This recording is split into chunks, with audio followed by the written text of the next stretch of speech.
Hello, ladies and gentlemen. I'm part of a team at Airbus Helicopter dealing with this free subject, but also with airstrike and seats. So, what is today's subject? We produce, we design, and we certify safe helicopters. This is our goals. And during operations, they might face hazardous events as a bird strike, a crash, or ditching. We use more and more simulation to demonstrate the performance of helicopters and their components during these events. The means of compliance prescribed by regulation in this chapter to substantiate our helicopters and their components might be tests or analysis validated with tests. Experimentally, it is very costly, and it is still a challenge to be representative of such events. As a default, the means of compliance might follow a conservative approach. I will not treat today airstrike and seats. Sorry for those who come only for that. All right.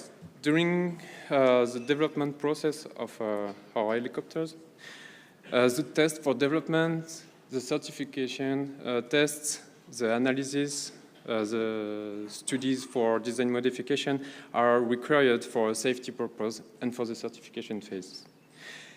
The development tests have a high cost with a long planning and high risks, like test conditions which are sometimes difficult to be exactly controlled.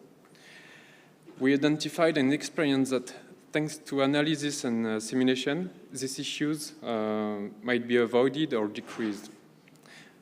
For example, for bird impact, we can define the worst case and avoid to test all the area to be impacted during certification. We can avoid to perform a drop test for crash with a complete full-scale structure. We can also reduce the risk of failure of a certification test with de-risking phases. And we can avoid to redo a certification test if there is a modification of design, and use the simulation as a means of compliance. But to do so, how can we rely on simulation and modeling? We have defined 4 prerequisites. These modeling methods have to be defined and validated by comparisons with adequate test measurements. Building block approaches are used for correlations. They are based on experiments, from elementary tests and material sample to complex assemblies of helicopter components. A continuous improvement must be ensured by exchange with the developers, with interaction through research and methods, self-funded projects. And the people doing the models and simulation must be experienced. They are well-trained and they have to be mentored also. I will show you now some example pick up in our experience. We spent a lot of efforts for years to make this simulation and modeling more and more robust for this type of impact. So let's start with bird strike. Our goal here is to assess the behavior of the bird. If it's ribbon, if it is pleated, if it penetrates the structure. We have built specific building block approach.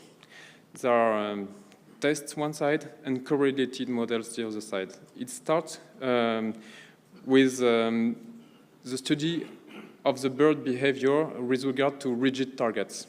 And once we have validated this step, we can go to the next one. We look what happened when we impact deformable subcomponents with limited number of parts. And at the highest level, we have complex assemblies of the structure of full-scale parts of helicopters. All this approach is not possible without any materials and joint characterization. So the data of experiments come from a research project as a Camellia or a self-funded one with the Albert Group also. And the software used is Radios. Radios, we started to use it more than 10 years ago with the NH90, with bird strike, seats, and crashworthiness qualification. So this is the first example of a middle level of the building block approach. It is a typical engine air intake grid protection device composed of a grid and welded tube. We have measured behind the frame the loads and also locally some strains, the grid deflection and the bird kinematics. Thanks to an adapted model with pertinent parameters, we have validated all these measurements. And here you have an example of the loads profile. So now we have validated, it's an example of the validation of one middle brick of the building block approach. We can pass to a higher one.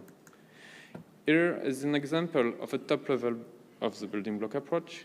It was the 175 chimney certification. Our model was built to reduce the risk of failure of the certification tests, and we managed with success to anticipate the behavior of the vertical displacement of the chimney and that there was no contact with the servo command behind. It was not the focus at that time, but we have also managed to correlate with satisfaction some very sensitive parameters like local strains level. Second topic of today, the fuel tank crashworthiness. Here you have a picture of a fuel tank which will be dropped from about 15 meters to check that there is no leakage of the bladder after a potential crash.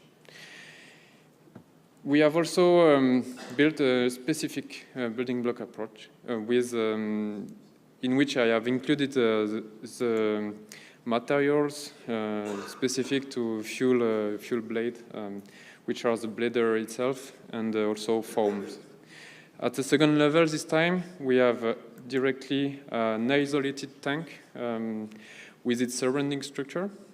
And for higher complexity purpose, we have assembly of several fuel tanks with a full bottom shell and its surrounding structure. Let's start with this example. It is a single tank drop of a light helicopter. During the development, it was necessary to create the correlation, to create the model, to decrease the risk of failure of the test. And after this test, we performed some modification to integrate the capacity of equipment. So we have validated widely the use of the model and considered conservative assumption. And thanks to that, we were able to use the model as a means of compliance to certify the serial design of this fuel tank. A second example, more complex one, it is the 160 development.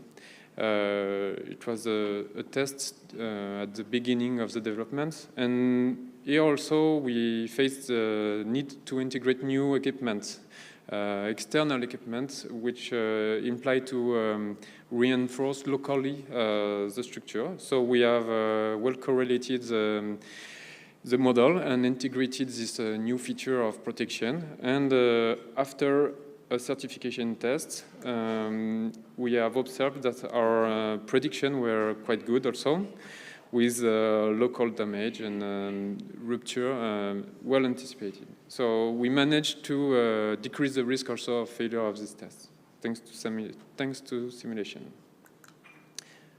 Third topic of my presentation, ditching. I remind it is a controlled emergency sea landing procedure. you can imagine that there are a lot of nonlinear aspects in this type of impacts and events. We have built also a specific building block approach with, at the lowest level, simple shape impact with imposed velocity or free fall. And at the highest level, we have integrated the equipment. Then we have also considered mock-up tests to have a global behavior prediction and good correlation. And at the highest level, we have the full scale with the integration of all the level we validated former. This example is breaking a little with the former one because we have the illustration that with an analytical model, so it is not a detailed finite elements method, we managed to have a good agreement, a good prediction with one criteria we aim to predict, the vertical loads. So it is the middle, one of the middle brick of this approach. We can go to the next one. And the next one was, some years ago, the correlation also on acceleration and behavior of the scale model test on a light helicopter with kids, which allowed us to use a similar model with similar methods to certify the same kind of helicopters, light one with skids. I show you some operational example, and now I illustrate our continuous improvement. This is what we are currently exploring today with a radius approach. The aim is here to complete what to complete the approach done with Ditcher with our in-house code to get more local information. And then second example of continuous improvement is the creation of new functionalities that we have self-funded, and we have now some result of experiments thanks to the research program SARA, which is ongoing, and which will help us to validate our new version of the soft. So I am concluding this presentation with a little reminder. We have created this robust approach of method validation thanks to specific building block approach, thanks to strong interaction with a code developer, but also a research program, self-funded project also. And I remind that we are growing our team with experience, with strong interaction with the Airbus Group and other entities like DASO1. And in the aim of making safe products, we imply at different stages the authorities, for example, for the development of new designs, for test certification, and as said also to define means of compliance based on our simulations method. So I thank you, and it is a work of a full team in which I am only one member, and the other are also here today through the examples I have provided here. Thank you for your attention.